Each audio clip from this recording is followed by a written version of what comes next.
dangerous for Americans. It's dangerous for migrants. This is not a manufactured crisis. This is truly an emergency. All right, it is Thursday, March 7th. Big hearing yesterday. 1 million illegal immigrants expected at the border by the end of this year. But that staggering statistic is falling on deaf ears for some Democrats who still plan to block the president's emergency declaration. We are live in Washington. Congresswoman Omar, it seems like there's some confusion among your colleagues. Are you anti-Semitic? And Congresswoman Ilhan Omar radio silent when Fox News confronts her about her controversial comments. And the same silence from party leaders have rank and file Democrats fuming. Plus, a high school student saved up for 2 years to buy his friend a big gift. And the thought behind it was truly priceless. Fox and Friends First continues right now.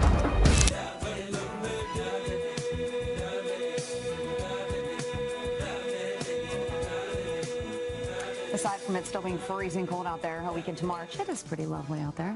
No rain or snow, we'll take it. Yeah. Right? Sun's high in the sky. It's got to be getting warm. Look at the bright side here. That's right. The bright side.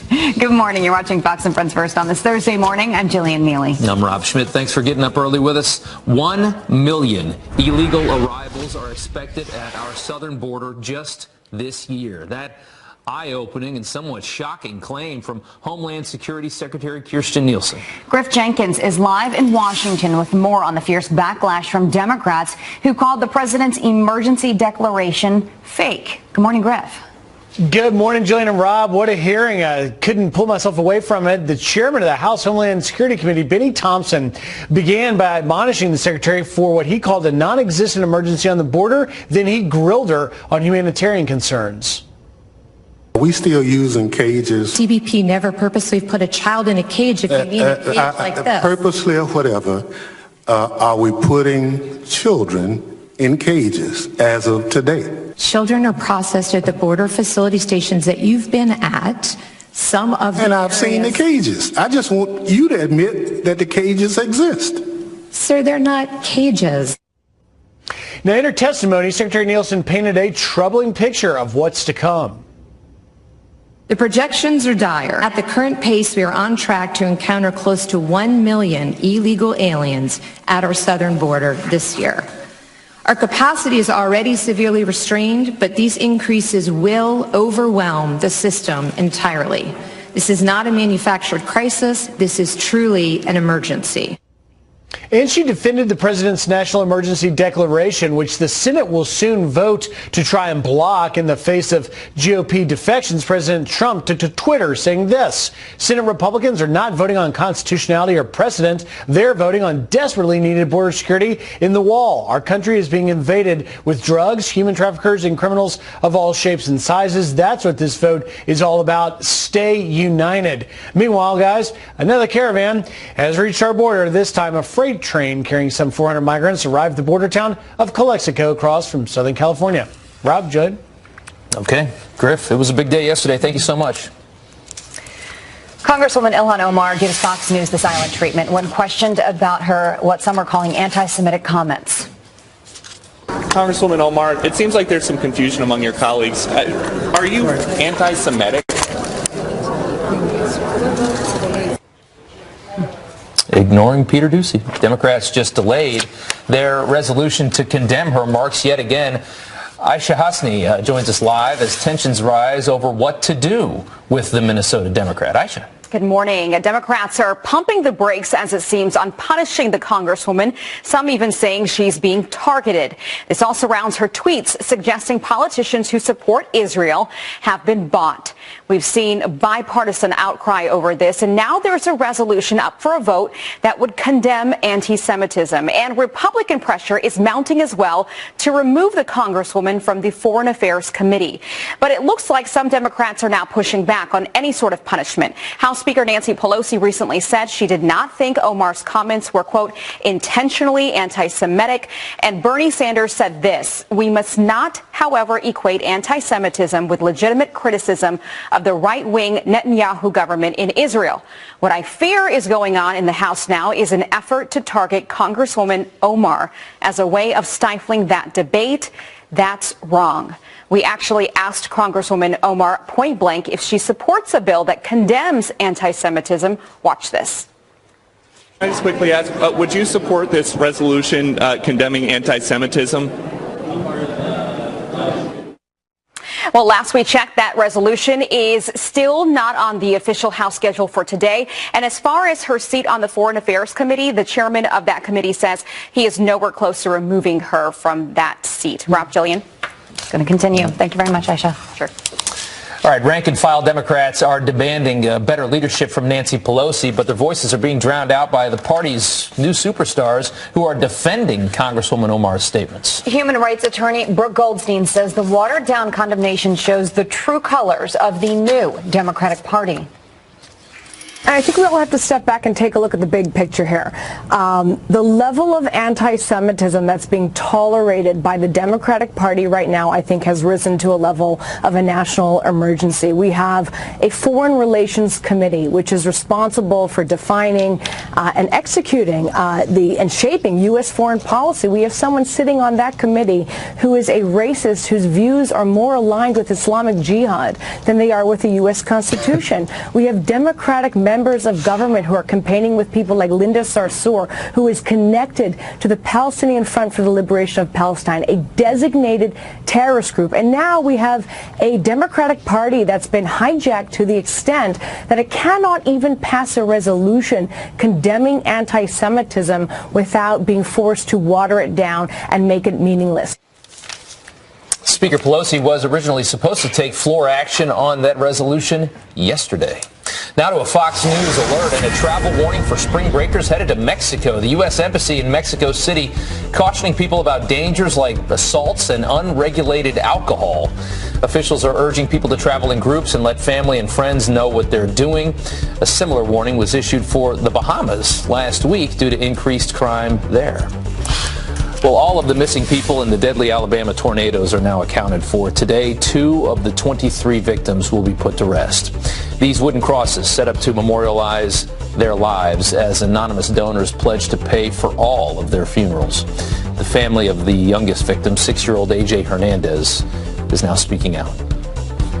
Oh, I love him, man. I love you. And I wish I got one more just little hug or something, you know, because he was here just the day before it all happened. And, you know, of course, you know, not even expecting what's to come. It just happened so fast. President Trump will tour the devastation tomorrow.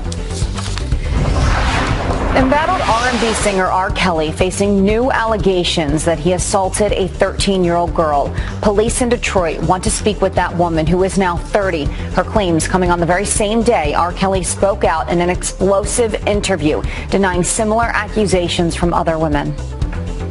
Have you ever had sex with anyone under the age of 17? No. I'm fighting for my life.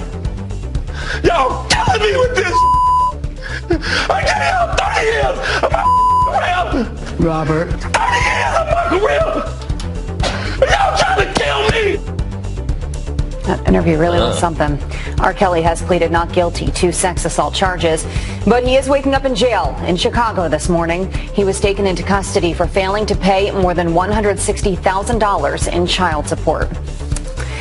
The Air Force is responding after Senator Martha McSally reveals she was sexually assaulted by a superior officer in the military. I stayed silent for many years, but later in my career, as the military grappled with scandals and their wholly inadequate responses, I felt the need to let some people know I too was a survivor. An Air Force spokesperson saying in part, quote, "We are appalled and deeply sorry for what Senator McSally experienced, and we stand behind her and all victims of sexual assault." An American journalist detained in Venezuela is expected to fly home today after being released. Cody Weddle was taken into custody at his apartment but freed about 12 hours later. It's not clear exactly why he was detained. This comes, though, amid Venezuela's escalating political turmoil. Weddle had been living in Venezuela for 4 years. An incredible moment at a high school hockey game. Yeah, the recording of the national anthem stopped, and then this happened next.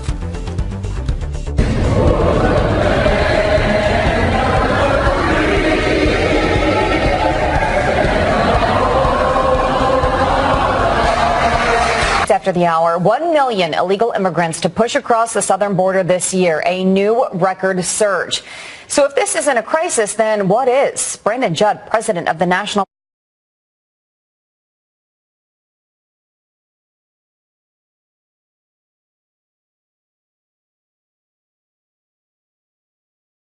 says she's informed enough to make a change. Stay tuned. A crisis, then what is? We're joined live by National Border Patrol Council President Brandon Judd. Brandon, thanks for coming on. The Democrats hate the president. They hate everything he says and does. They want to resist this issue. Is it harder after what we heard yesterday?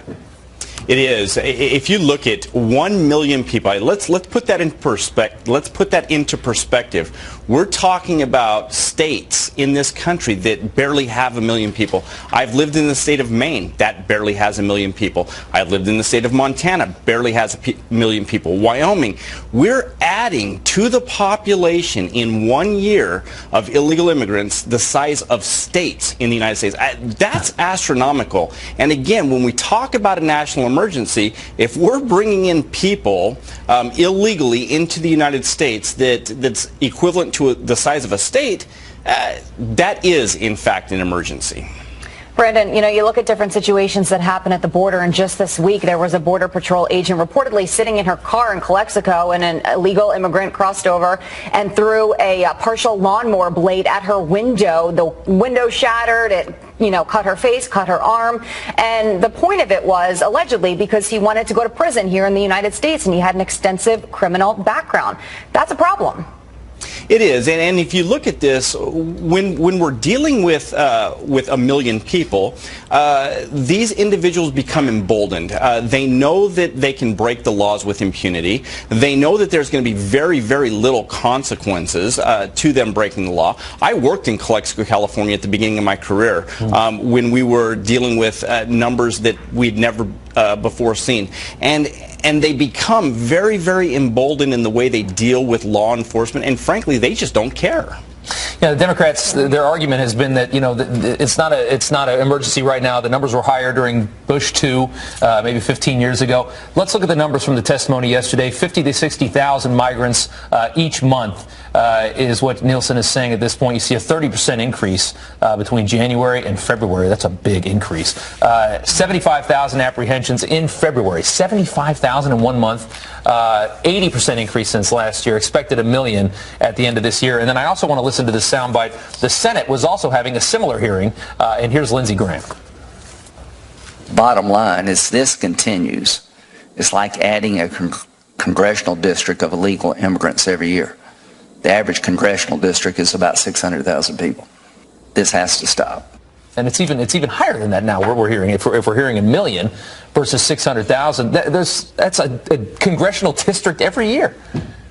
Well, and again, you have to look at it. When we compare eras of illegal immigration, the mid-2000s, although we were arresting over 1 million people, although we were making over 1 million arrests at that time, it wasn't 1 million people that we were dealing with. We had a great deal of recidivism back then. We would catch somebody, we would send them right back across the border, and they would cross again. So we would catch one person 3 different times, so we were actually only dealing with about 500,000, 600,000 people. Now, we're actually dealing with 1 million people, because when we catch somebody, we don't send them back, we release them into the United States, so there is no recidivism. You can't compare eras unless you're going to look at exactly what happened back then. We're dealing with something that we've never dealt with before in this country on the border. We have to get this under control, or we're going to continue to talk about this for years and years to come. That's an interesting point. Brandon Judd, thank you for your time. We appreciate it. Thank you. 18 minutes after the hour, Amazon caved and raised minimum wage for Whole Foods workers. And guess what happened next? The fallout coming up. Plus, 2020 Democratic presidential hopefuls are defending Ilhan Omar over those controversial comments that we've been talking about. And Carly Shimkus joins us next.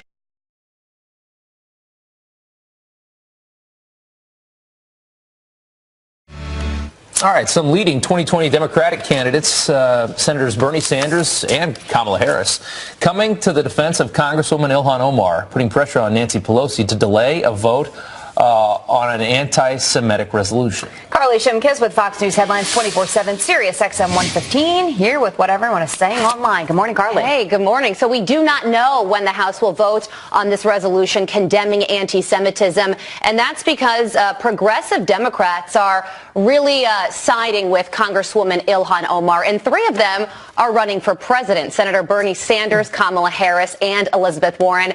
Senator Sanders responded to the whole situation in a statement yesterday, saying anti-Semitism is a hateful and dangerous ideology which must be vigorously opposed. We must not, however, equate anti-Semitism with legitimate criticism of the right-wing Netanyahu government in Israel. Senator Sanders is Jewish as well. Kamala Harris responding, saying we all have a responsibility to speak out against anti-Semitism, Islamophobia, homophobia, transphobia, racism. But like some of my colleagues in the Congressional Black Caucus, I am concerned that the spotlight being put on Congresswoman Omar may put her at risk. So this whole situation bleeding over into the world of Twitter as well. One user says anti-Semitism has no place in thoughtful debate. And Steve on Twitter also chiming in, saying she needs to be held accountable for her statements, period, referring to Congresswoman Omar, as all should be, especially politicians, don't sugarcoat and give her cover. So what seemed like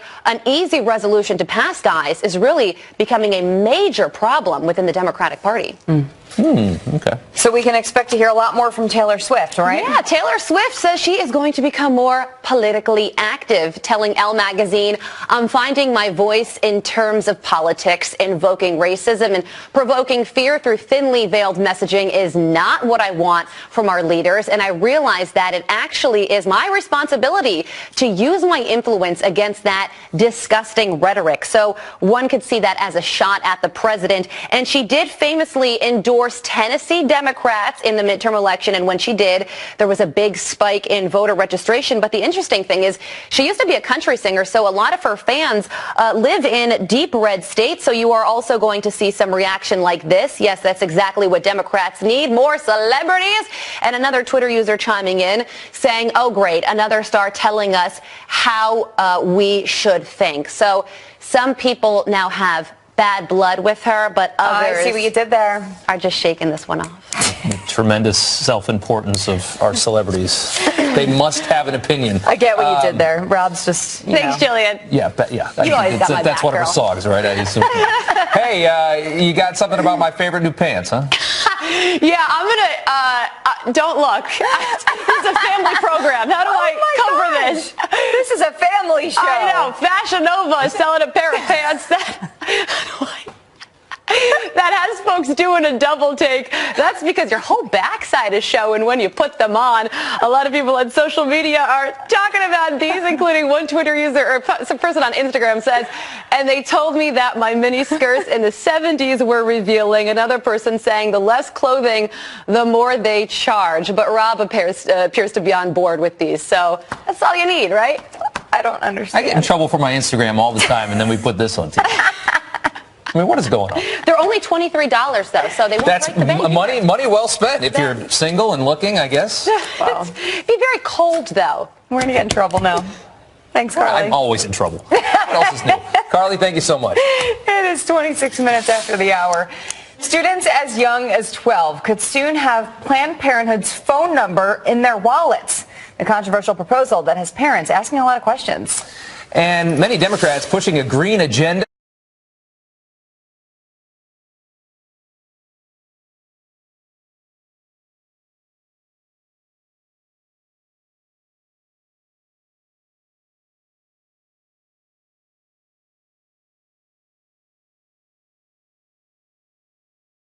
Arrive at our southern border by the end of this year, 1 million.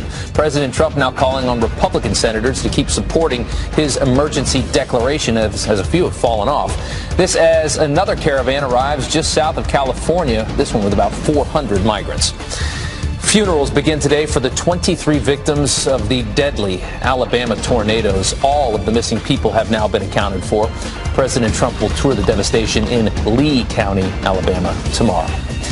House Democrats delay the vote to condemn anti-Semitism yet again. The resolution seen as a rebuke on Ilhan Omar's, the congresswoman's controversial comments about Israel.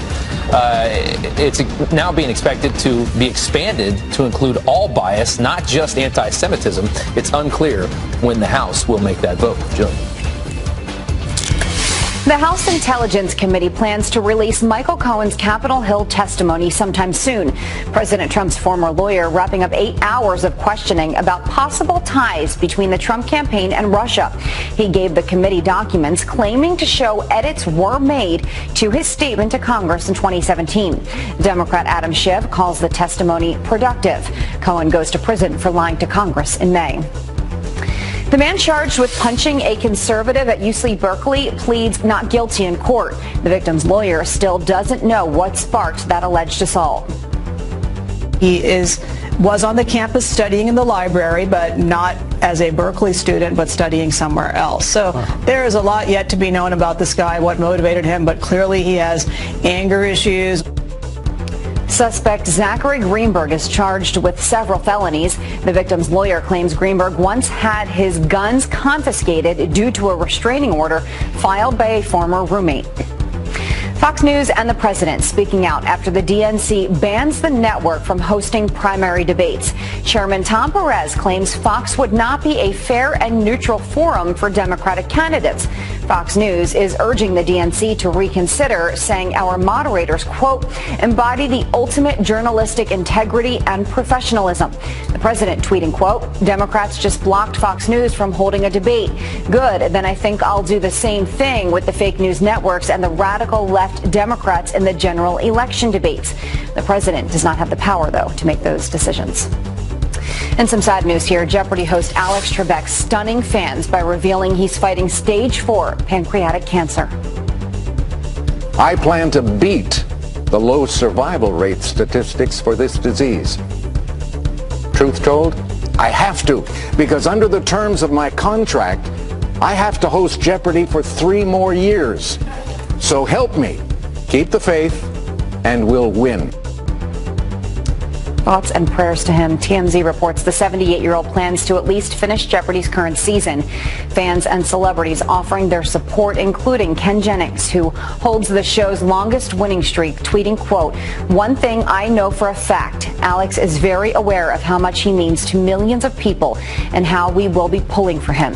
I hope that's a comfort, as do we all.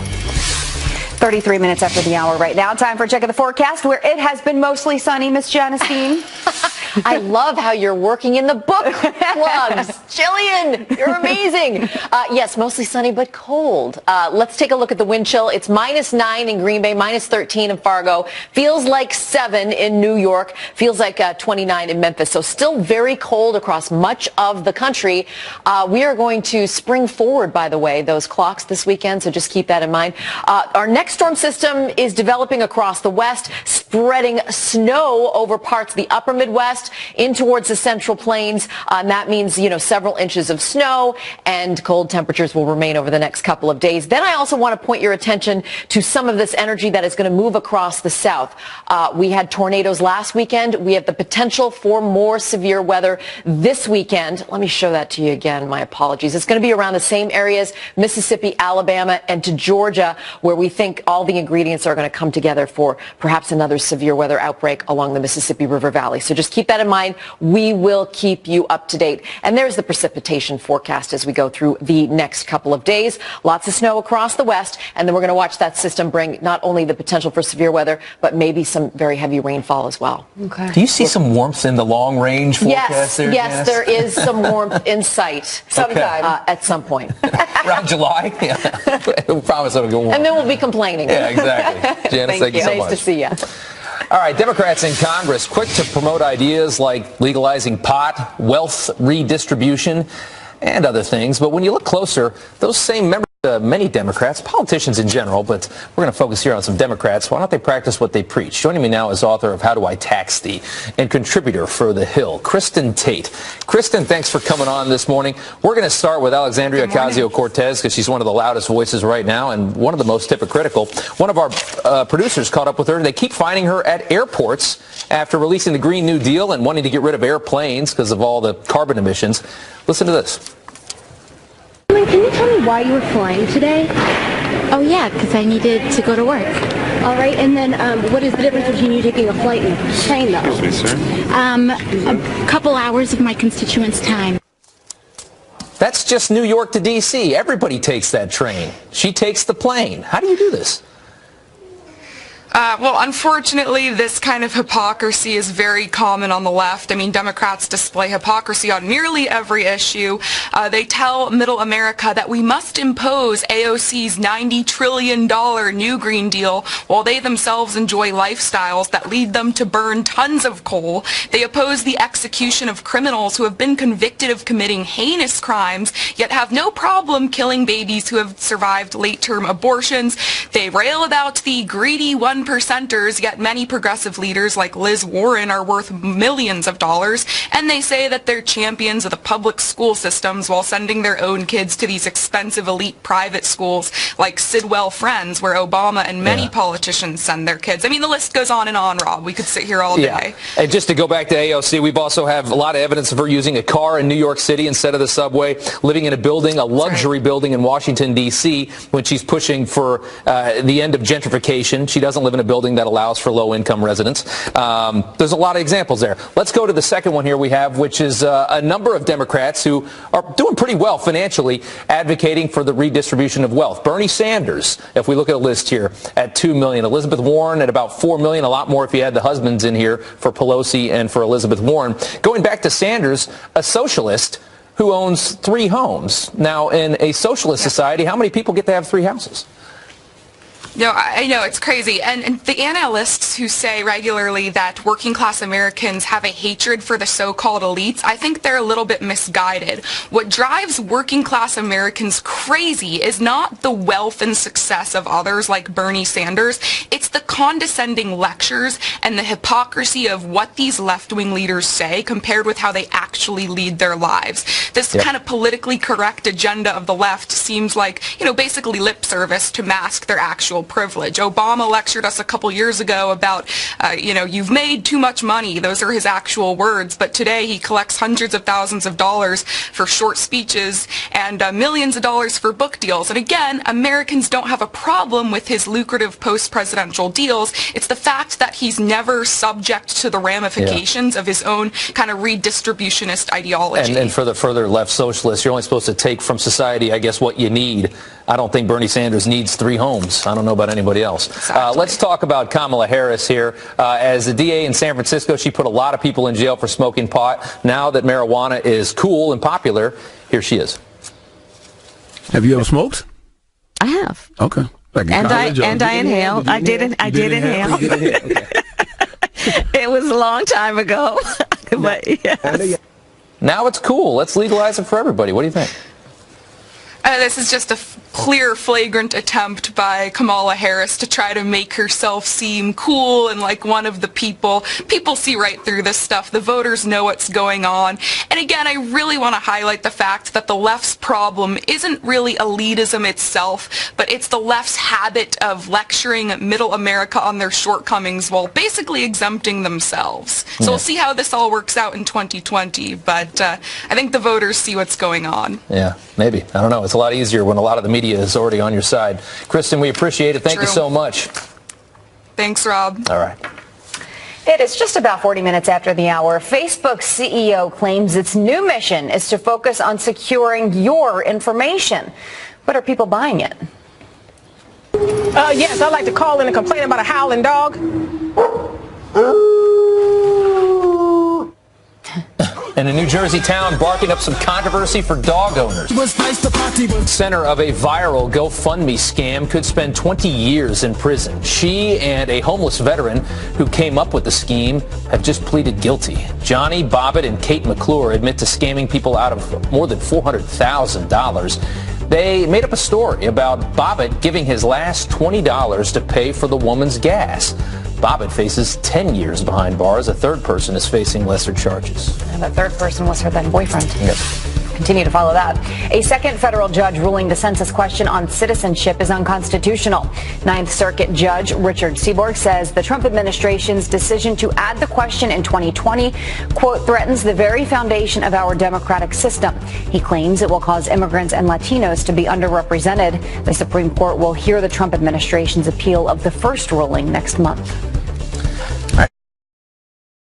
Privacy-focused future in the wake of several information-sharing scandals. Tracy Krasko from our sister network Fox Business joins us now with the social media giant's new mission. Tracy. Good morning. Yes, Facebook CEO Mark Zuckerberg says he's all about privacy now, but a lot of people wondering, is it too little too late? Because he says he wants to shift the focus of Facebook to more private conversations rather than publicly shared content. He said people are a little more cautious now of having a permanent record of what they're sharing online. So he's promising really the same privacy that we see with encryption. He says that's going to be across all Facebook's platforms. He also did say that he does plan on merging the messaging systems for Facebook, WhatsApp, and Instagram for users who want to just have one central place.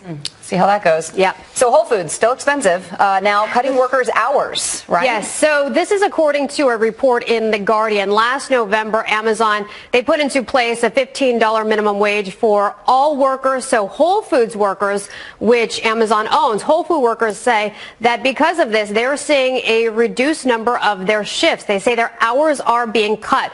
And according to the report, the number of reduced shifts essentially cancels out all of the wage gains. So people there are not happy about that. Well, that's the other side of it. Yep. Thanks, Tracy. Thanks. It is 15 minutes until the top of the hour. Calls for impeachment, nothing new for the left. Will fight every day until he is impeached. Impeach 45. We're going to go in there, we're going to impeach them. Checking with Brian Kilmeade, see what's coming up on Fox and Friends. Hey, Brian. All right, unless you guys pretend to be surprised, because I know you've already memorized our rundown, so I'll tell the rest of the people while I urge everybody to get dressed. There's not much time. Eric Trump's going to be on here live. He's going to be talking about the plethora of requests for documents and appearances on Capitol Hill. Will he join other Trump people in the administration and the campaign and in the Trump organization who will say, I'm not going to show up? We'll find out live with him. John Bolton's been from North Korea to Venezuela. The National Security Advisor is going to tell us the latest from both those countries. They are hot spots. And what about North Korea moving long-range missiles onto the launch pad? Is that in fact true? Senator Marco Rubio has been single-handedly doing the best we can to foment and push forward our agenda in Venezuela. And how will he vote?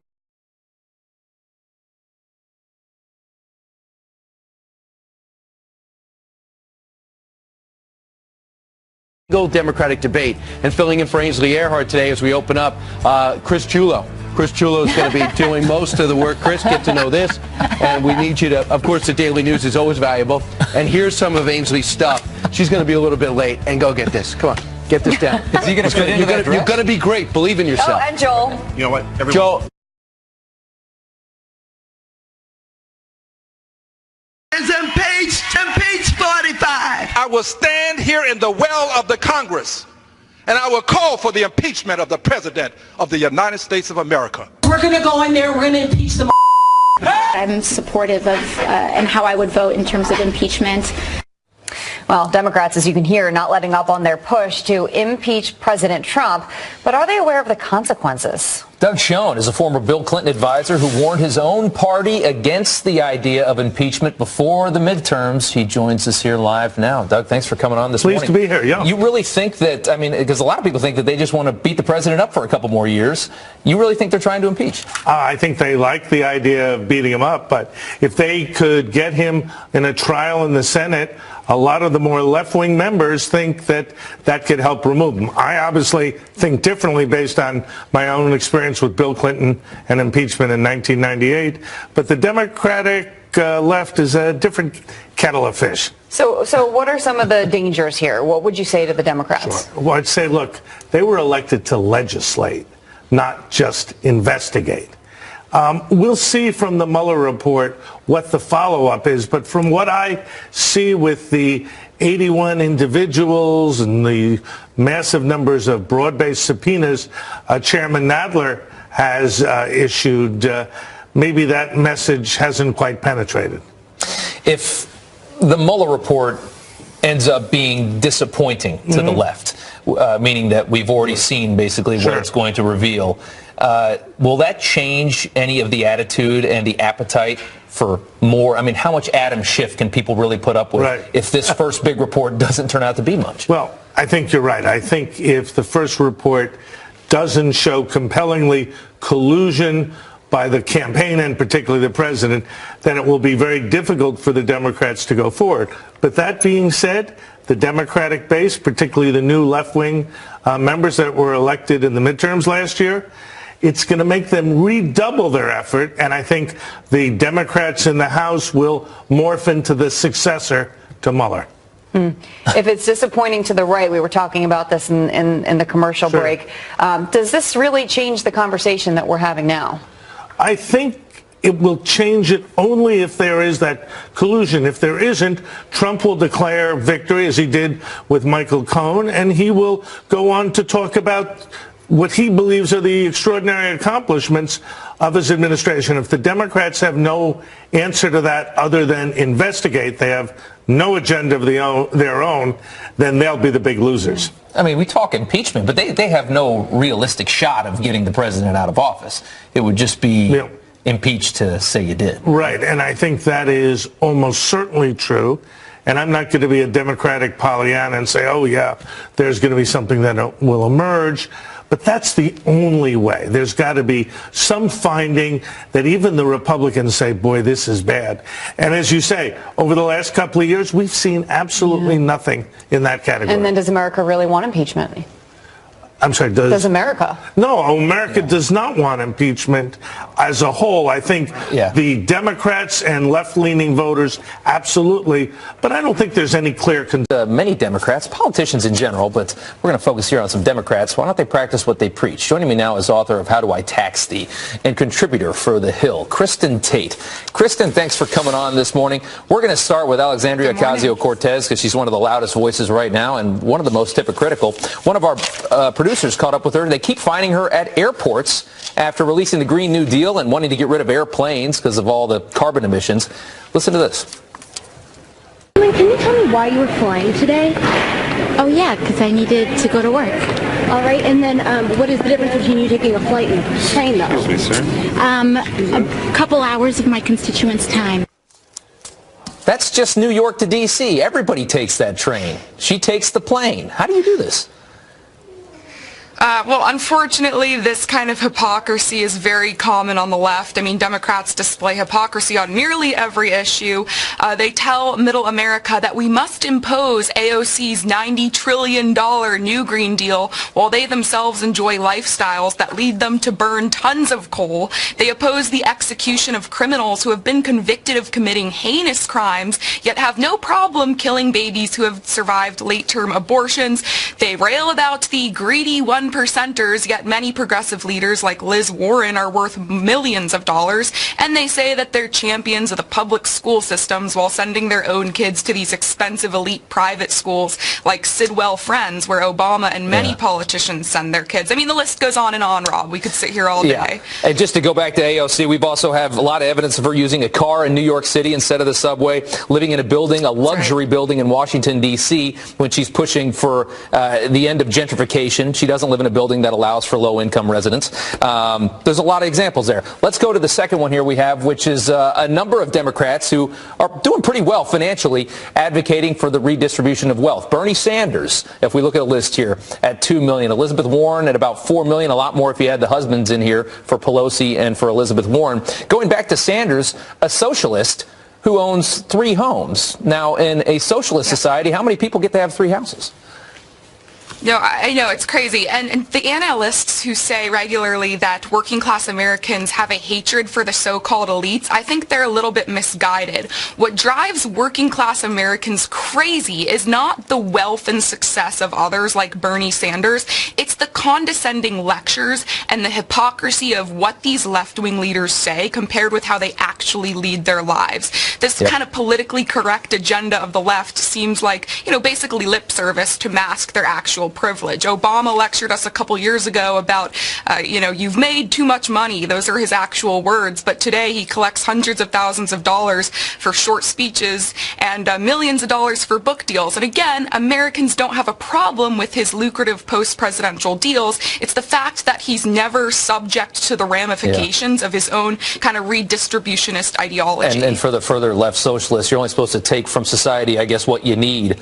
I don't think Bernie Sanders needs 3 homes. I don't know about anybody else. Exactly. Let's talk about Kamala Harris here. As the DA in San Francisco, she put a lot of people in jail for smoking pot. Now that marijuana is cool and popular, here she is. Have you ever smoked? I have. Okay. Like And I inhaled. I did inhale. Okay. It was a long time ago. But yes. Now it's cool. Let's legalize it for everybody. What do you think? This is just a clear, flagrant attempt by Kamala Harris to try to make herself seem cool and like one of the people. People see right through this stuff. The voters know what's going on.